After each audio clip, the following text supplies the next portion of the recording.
আর একটু জোরে কও না ভাই আল্লাহু আকবার। আরো জোরে আল্লাহর শুনে আল্লাহু আকবার।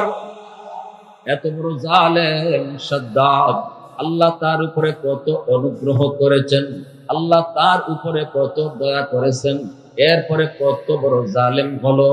আল্লাহ তারে শেষ পর্যন্ত কেমনে ধরলেন একটু শুনবার ইচ্ছা কার কার আছে? একটু হাত উঠে আল্লাহকে দেখান। আল্লাহ তুমি প্রতিটা হাতকে কবুল করো। সবাই বলেন আমিন। আরো জোরে বলেন আমিন। কাঠের উপরে ভাসতেছে, মা সন্তানকে নিয়ে কাঠের উপরে ভাসতেছে, বাঁচাইলেন কে? আল্লাহ।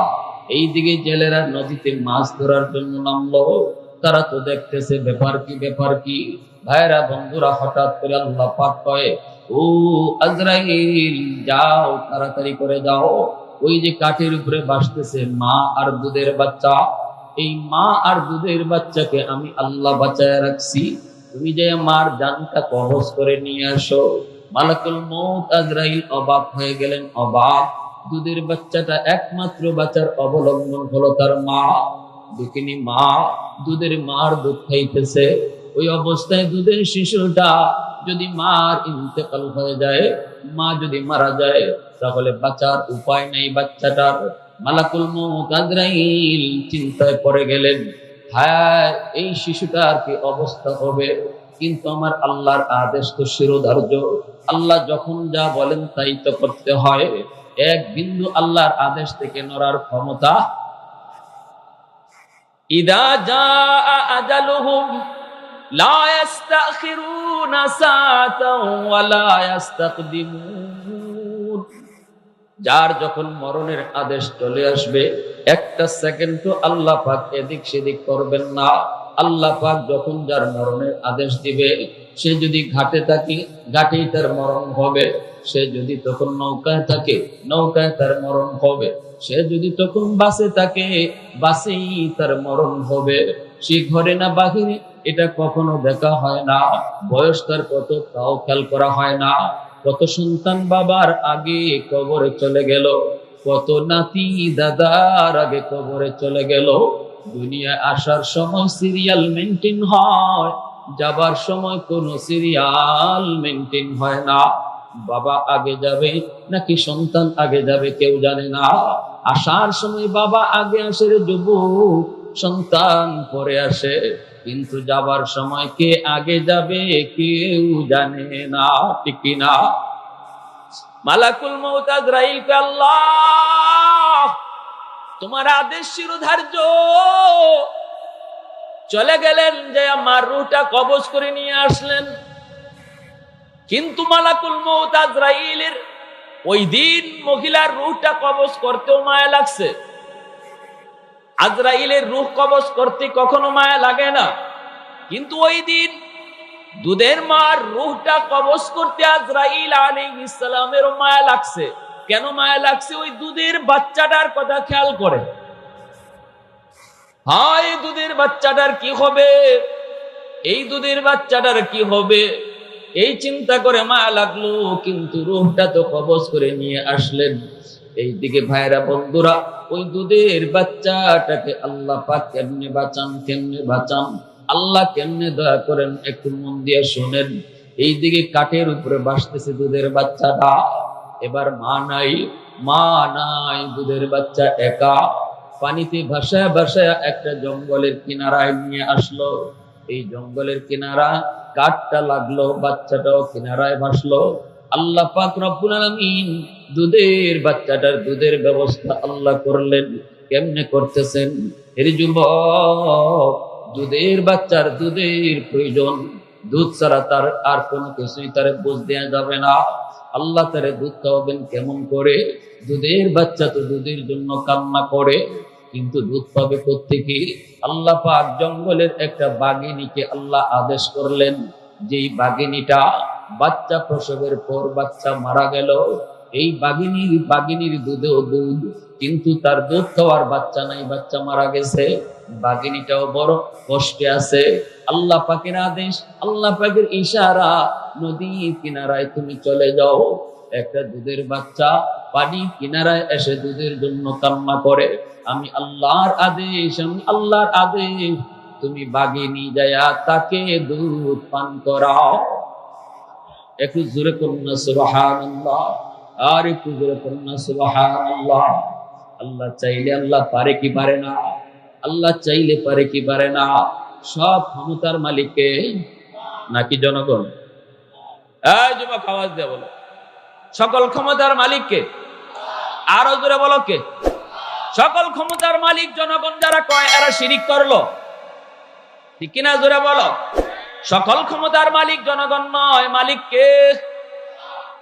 এক কথা ঈমান যাবে না, ঈমান চলে যাবে। রাজনীতি করো করো, ঈমান হারায়ও না, ঠিক কিনা?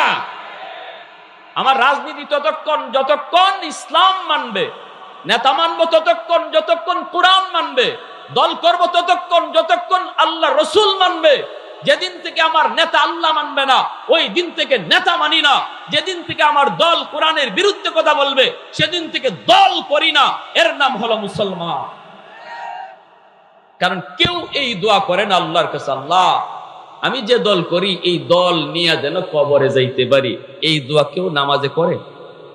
নামাজে দোয়া করে আল্লাহ মরণ যেন আমার ঈমানের হালে হয়। সবাই চায় যেন আমার কবরে ঈমান সাথে যায়। এজন্য আমার ভাইরা, বন্ধুরা, যুবক, ওই বাচ্চাটারে আল্লাহ পাক বাগিনীর দুধ খাওয়াইলেন। এই দিকে দেখা গেল একটা জেলে নদীর কিনারা দিয়ে আসতেছে।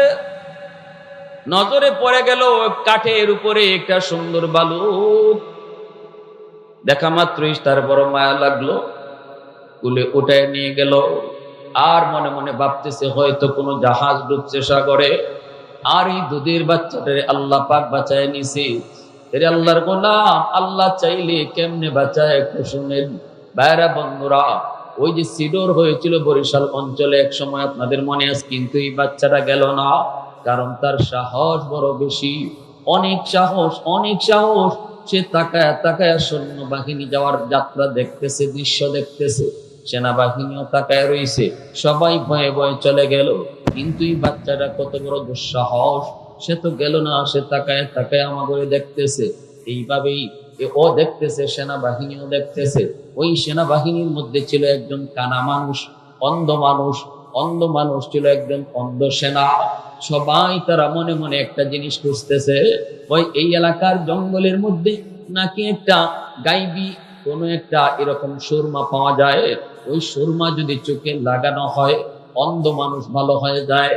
সুরমাটা তারা খুঁজতেছে সুরমাটা। কারো পায়ে লেগে সুরমাটা পেয়ে গেল তারা। কিন্তু সেই সুরমা চোখে দেওয়ার আগেই সেনাবাহিনী কয়, এটা ভালো সুরমা নাকি এর ভিতরে কোনো বিষ মিশানো, এটা আগে পরীক্ষা করো, তারপরে চুকে লাগাও। যদি লাগাই বা ভালো নিয়তে, যদি ক্ষতি হয়ে যায় আগে একটু পরীক্ষা করে নাও। কেমনে পরীক্ষা করব? ওই পোলাটারে আনো, ওই বাচ্চাটারে আনো। ওর অনেক সাহস দেখো, দাঁড়ায় রয়েছে। পরেই আনো। ডাক দিয়া তারা আনছে। আইনা বলতেছে, বাবা এখানে বসো। সবাই গেল, তুমি গেলা না কেন? ওই আমার ভয় নাই, আমি আপনাদেরকে দেখতেছি। ভালো কথা, তাহলে তুমি একটু দাঁড়াও, আমরা একটা সুরমা পেয়েছি, এই সুরমাটা তোমার চোখে লাগাবো। ভালো একটা সুরমা তোমার চোখে লাগাবো।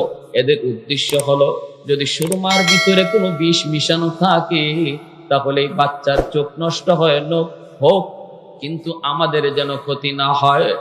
চোখের মধ্যে সুরমাটা লাগাইতে দেরি হলো,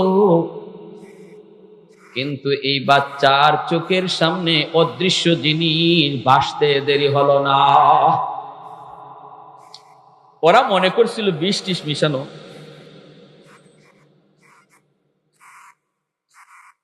আমি করবো তো, এটা আমি করব।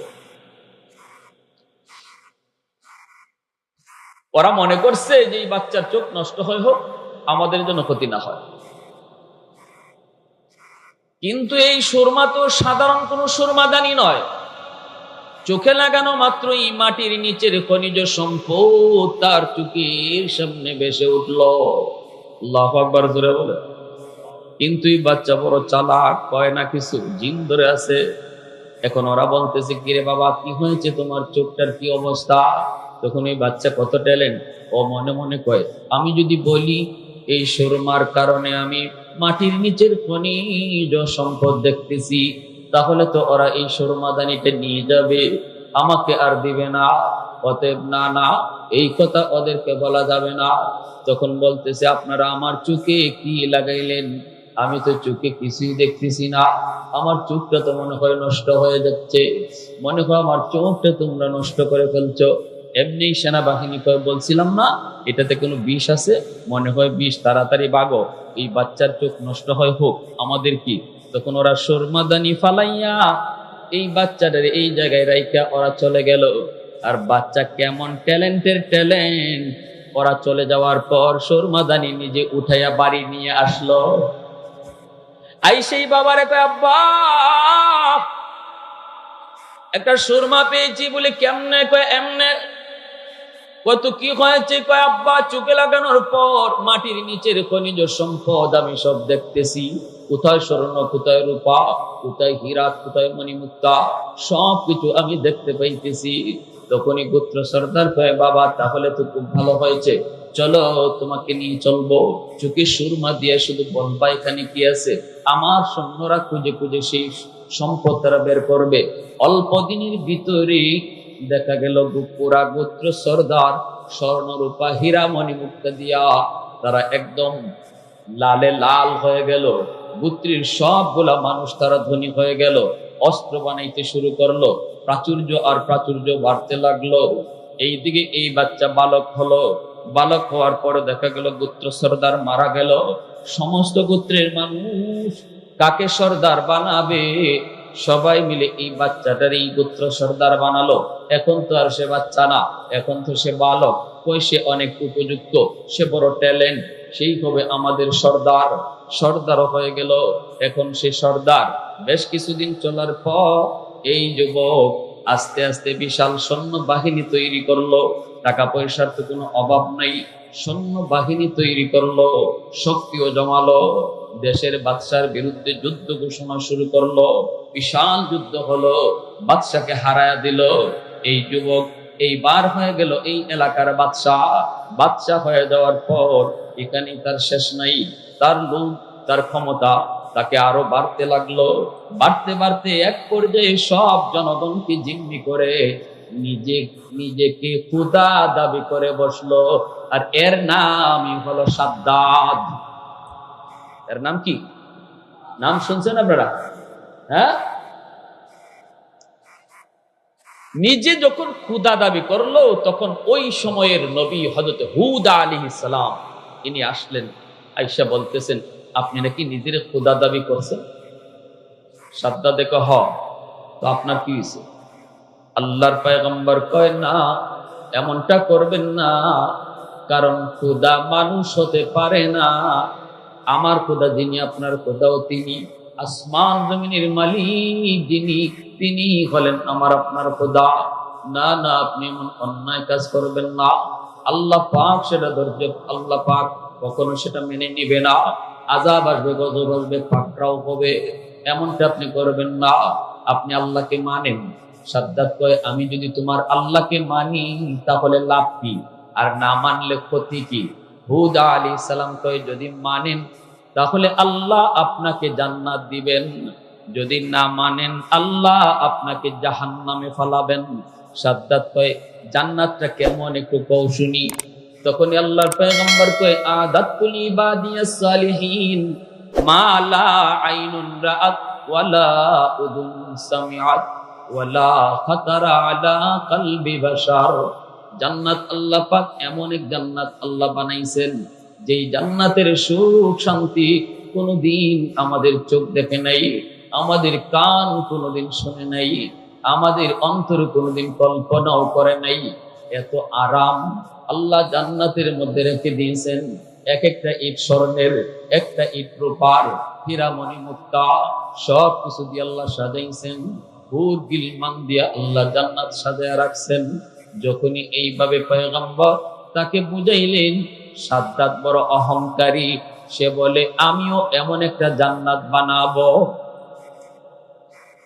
আল্লাহ যদি বেহেশত দিতে পারে তো আমি তোমার আল্লাহর বেহেশত কেন নিব, আমি নিজেই বেহেশত বানাবো। নাউজুবিল্লাহ, জোরে কম। আরো জোরে বলুন নাউজুবিল্লাহ। আমি তোমার আল্লাহর দেওয়া বেহেশতে কেন যাব? আমি আমার নিজের বেহেশতি বানাবো। উলামায়ে কেরাম সরকারকে বুঝায়, কখনো বুঝ নেয় কখনো নেয় না। উলামায়ে কেরামের দায়িত্ব বুঝ দেওয়া, কথা শোনায় দেওয়া, কোনটা ভালো কোনটা খারাপ, কোনটা কল্যাণ কোনটা অকল্যাণ, কে মানবে কে মানবে না, এটা আলেমদের দায়িত্ব না। এটা ফয়সালা হবে কার সাথে? জোরে বলেন, আল্লাহর সাথে। উলামায়ে কেরামের দায়িত্ব এই নয় যে মানুষকে পিটাইয়া নামাজি বানানো, এটা আলেমদের দায়িত্ব নয়। এই দায়িত্ব আল্লাহ নবীকেও দেয় নাই। আল্লাহ পাক বলে লাস্তা আলাইহিম বিমুসাইতির, বন্ধু আপনি দারোগা না, আমি আপনাকে দারোগা বানায় পাঠাই নাই। আমি আপনারে পাঠাইছি ওদেরকে শুনান যে কি করলে জান্নাতে যাওয়া যায় আর কোন কাম করলে জাহান্নামী হতে হয়, এটা শুনায় আপনি চলে যান, আপনার ডিউটি শেষ। ওয়ামা আলাইনা ইল্লাল বালাগ। কেউ যদি নামাই না আমি আল্লাহকে বুঝ দিতে পারে, এটা তার ব্যাপার, আমার ব্যাপার, বাকি এর বিষয়ে আপনার কিছু বলার দরকার নাই। উলামায়ে কেরাম সাধারণ মানুষকে এই কথা বলে, সরকারকে এই কথা বলে, বিরোধী দলকে এই কথা বলে। উলামায়ে কেরাম সবার বন্ধু, কারো দুশমন নয়। কখনো কখনো সরকার আলেমদের বুঝটাকে খারাপ মনে করে, উল্টা মনে করে, আলেমদের বিরুদ্ধে অ্যাকশনে চলে যায়। অথচ আলেমরা তার ভালোর জন্যই বলেছিল। হুদ আলাইহিস সালাম সাদ্দাতকে তার ভালোর জন্য বলেছিলেন আল্লাহকে মানো, কখনো নিজে খোদা দাবি করো না। কিন্তু উনার বুঝ সে মানে নাই, না মাইনে সে ভুল পথে হাঁটছে, পরিণামে আল্লাহর পাকড়াও শিকার হয়েছে। ঠিক কিনা? আমরাও দেখি এই জমানা তো যারাই আলেমদের কথা মানবে না, আলেমদেরকে ভুল মনে করবে, তাদের ধরাও ঠিক এবং ধরা আসেও, ধরা খাইতেছেও। ঠিক কিনা? একদিন দুদিনের বিষয় নয় এটা। মাছ মারার জন্য বড়শি ফেলাইছে, আর একটা নতুন মাছ আই সেই বড়শির কিনারায় আধার খাওয়ার জন্য ঘুরতেছে। একটা পুরাতন মাছে আইসা বলতেছে, ভাই রে, এটা তোর আধার না, এটা তোর জম। জম, জম বুঝেননি আপনারা? জম কন্যা সিলেটে জম কয়, জম মানে মরণ আর কি। যে এটা তোর আধার না, এটা কিন্তু তোর জম, এটা খাবি না, এটা তোর খানা না। এটার ভিতরে একটা বড়শি আছে বাঁকা, এই বড়শিটা দেখা যায় না। আবার বড়শির সাথে একটা সুতা লাগানো আছে, পানির উপরে একটা চুটকাটি আছে। এই চুটকাটিটা তুই খানা মুখে দিলেই লড়বে। আর ওই চুটকাটির সাথে একটা কুড়া লাগানো আছে। পাড়ের একজন লোক বসা শিকারী, শিকারী টের পাবে যখনই তুই আধারে মুখ দিবে, তখন ও শিকার করার জন্য প্রস্তুতি নিবে। তুই এটাকে আধার মনে করে খাবি, আর ওই ভিতরে যে একটা বড়শি আছে বাঁকা, এটা তোর ওই গলার দিকে লাগবে, আর ওই উপরে চুটকারিটা পানির নিচে তখন ঢুকে যাবে। শিকারী বুঝে যাবে তুই মুখে নিয়ে দৌড় দিস, তখনই তোর এসকা একটা টান দিবে। এই টান দিয়েই তোর গলার একদম গলার পাতারে এরকম ভাবে লাগবে বড়শিটা, আর টান দিয়ে তোরে উপরে উঠে নিয়ে যাবে। তারপরে তোরে জাতা দিয়ে ধরবে, ধইরা বাড়িতে নিবে, নিয়ে তার বিবিসাব একটা বাঁকা এরকম ভাবে, আপনারা দাও কন্যা দাও কি কন এটারে, বটি, বটি, এই বটি নিয়ে তার বউ কিন্তু বসা, আবার সালিও রাখছে। সালি, তোর শরীরটা তো পিছলা, সালি দিয়া তোর এই পিছলাটারে মজাবে। তারপরে এই বটির উপরে উঠাইয়া পরিবারের সদস্য যে কজন আছে এতটা পিস করবে, তারপর তোর তেল দিয়ে ভাজবে, 32টা দাঁত দিয়ে চাবায়া খাবে, এরপরে তোর গিয়ে পরিণাম হবে। এই কথা কইয়েই পুরাতন মাছটায় বলতেছে, ভাই তুই খাবি না, আমি দুদিন আগে তোর দুনিয়ায় আসছি, অভিজ্ঞতা একটু বেশি, এটা তোর আধার না, এটা তোর জম। ঠিক আছে ভাই, আপনি একটা ভালো উপকার করছেন। এই কথা কইয়া উনি চইলা গেছে। উনি উনার কাজ চইলা গেছে, কারণ উনার কাজই ছিল এতটুকু, দাঁড়ায় থাকা তার কাজ নয়। উনার কাজই ছিল এতটুকু, বলে যাওয়া নামাজ পড়ো জান্নাত পাবে, নামাজ পড়ো না জাহান্নামী হবে। এতটুকু বইলা একজন আলেম আপনার ঘরে বসা থাকবে না, সে তার ডিউটিতে চলে যাবে। এবার আপনি নামাজ না পড়া আল্লাহকে বুঝ দিতে পারলে আপনি দিয়ে দেন, আমাদের কি অসুবিধা নাই। আর যদি ধরা খান তো আমার কি, আপনি ধরা খাবেন, আমার ডিউটি আমি পালন করলাম। বড় মাছটা চলে গেল, নতুন মাছটা এবার আধারের চতুর্দিকে ঘুরে আর কয়, কোথায়, আমি তো কোনো বড়শি দেখি না, হায় হায় আমাকে মনে হয় ধোঁকা দেওয়া হচ্ছে। আধারের ভিতরে যে বড়শি আছে, বাঁকা বড়শি, এটা কি শিকারী দেখায় রাখে? হ্যাঁ, এটা লুকানো থাকে না, মাছে তো এটা দেখে না, লুকানো থাকে। তো নতুন মাস্টে ঘুরে আর কয়, মনে হয় আমাকে ধোঁকা দেওয়া হচ্ছে, আসলে আমি চলে গেলে পরে উনি আইসা মনে হয় খানাটা খাবে, এই আদারটা খাবে। তো উপরেও তাকায়, দেখে যে না, উপরেও কোনো মানুষ দেখা যায় না, কোনো শিকারিও দেখা যায় না। তখন সে ওভার শিওর হলো যে না, আসলে এটা আমার একটা ধোঁকা, আসলে ধোঁকা, আমাকে এখান থেকে সরাইয়া বড় ভাই এসে খানাটা খাবে, আমি খেতে দেব না, আমিই খাবো। কইয়েই সে আদারটা নিজেই খাইল। বলুন তো, খাওয়ার পরে তার গলায় লাগলো নি? বর্ষি লাগছে তো? উপর থেকে টান দিছে তো? পারে উঠাইছে তো? ধরতেছে তো?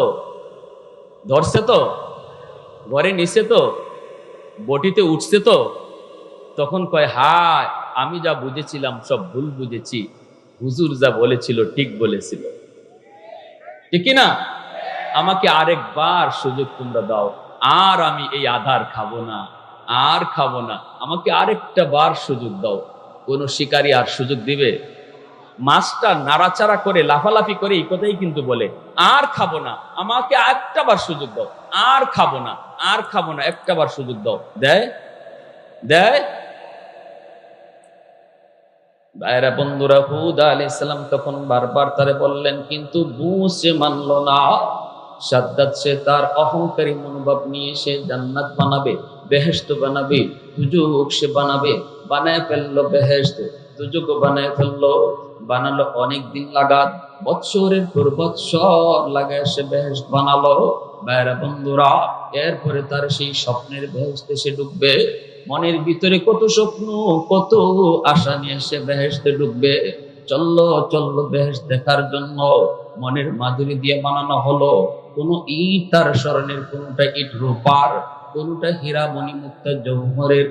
যেই মাত্র জান্নাত দেখার জন্য বেহেশতের কিনারায় চলে আসলো, এমনি সাদ্দাত দেখি তার ঘোড়ার সামনে একজন অপরিচিত মানুষ তার ঘোড়াটা আটকে দিল, রাস্তা পার হতে দেয় না, সামনে যেতে দেয় না। বিশাল সৈন্যবহর, সবাই সরে যায়, কিন্তু ওই অপরিচিত মানুষটা সে তো সরে না, সে তার সামনে যেতে দিবে না। সাদ্দাত কয়, কে তুমি? তখনই মানুষটাই কয়, তুমি নামো, ঘোড়ার পিঠ থেকে তুমি নামো, তোমার সাথে কানে কানে কিছু কথা আছে। কয়, এত বড় সাহস তোমার, আমাকে চিনি? অপরিচিত মানুষটা, মুসাফির মানুষটাই কয়, চিনতে হবে না, তুমি একটু ঘোড়া থেকে নামো, আমি তোমাকে ভালো করে চিনি, কিন্তু তুমি আমাকে চিনো না। ঠিক না? ঘোড়ার পিঠ থেকে সাদ্দাত নামলো, কানে কানে যাওয়া মাত্রই অপরিচিত মুসাফির কানের কাছে আইসা তখন ডাক দিয়া বলতেছে, বাদশাহ, আমাকে তুমি চিনোনি? আমি হলাম মালাকুল মউত আজরাইল। আল্লাহ আমাকে পাঠাইছে তোমার জান কবজ করার জন্য, তুমি প্রস্তুতি নাও। সাদ্দাত পছন্দরে গেল। আজরাইলকে চিনে না এমন কোন মানুষ হয় না। ঠিক কিনা? জোরে বলেন। আজরাইল নাম শুনলে কেউ কাঁপে না এমন কোন মানুষ হয় না।